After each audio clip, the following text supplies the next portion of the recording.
l'occasion m'est aussi offerte de remercier les chirurgiens qui sont là, qui sont au nombre de 6,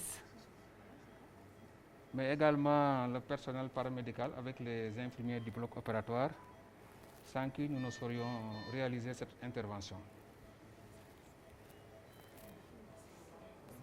Donc on va aborder. cas bi xale yi ñu ngi juddu hôpital Pikine donc ñu ngi woo démb moo doon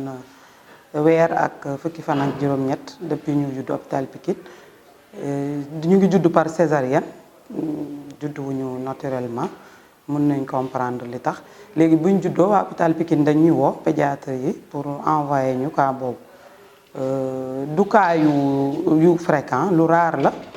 mais biñ ñu woowee avant ñu ñëw lañ jéem a préparé fu ñu leen di teg ak ndax du ay malades yoo xam ni dañuy ñëw nga dugal leen ci salle commune yi par exemple donc ñu daal di xool benn cabine préparé ko daal di leen fay dugal yaay bi yaay bu normal la tout à fait comme toute femme en âge de procréer du dara ci suivi grossesse bi wala ci consanguinité bi wala ci âge bi moo nekk facteur de risque. waxee bi ñu sunu naataangoo chirurgien yi waxee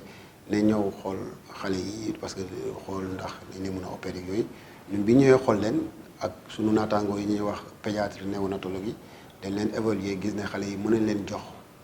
mën nañ leen bàyyi ñu màgg ba ci kanam parce que période bi ñu juddoo noonu dafa nekk période bu xaw a doy waar parce que xale bu juddoo tey dafa am diir boo xamante ne il faut mu adapté wu ci conditions yi ci monde ci environnement bi. donc ñun bi ñu leen évaluer ba pare dañ leen bàyyi ñu màgg ba dëgër tuuti ba dépassé période boobu ñu soog a xool lan lañ mën a def ci ñoom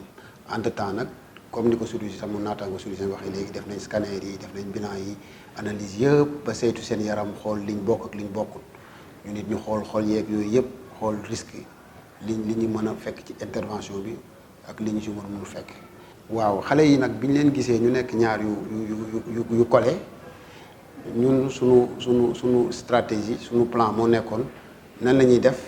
ba def anesthésie bi en même temps ba pare bu ñu leen séparé aussi nan la ñuy def parce que ñaari day mel ni anesthésie ñaari nit yoo xamante ne ñoo bokk donc ñaari machine lañu utiliser ak ñaari équipe loolu di daal di def benn stratégie boo xam ne ñu ngi ko commencé semaine avant def nañ ay simulation yooyu yëpp. waxtaan suñu biir daal di xool ni ñuy def ba dara duñu bett ci xale yi moo tax bi ñëwee ba ci jour bi aussi liñ simulé woon liñ defoon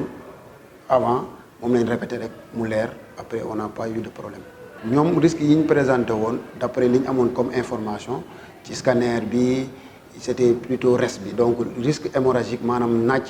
moo ci ëppoon moo tax ñu préparé wu par rapport ak nàcc boobu bu amee. ñu kii ko ñu contrecarré ko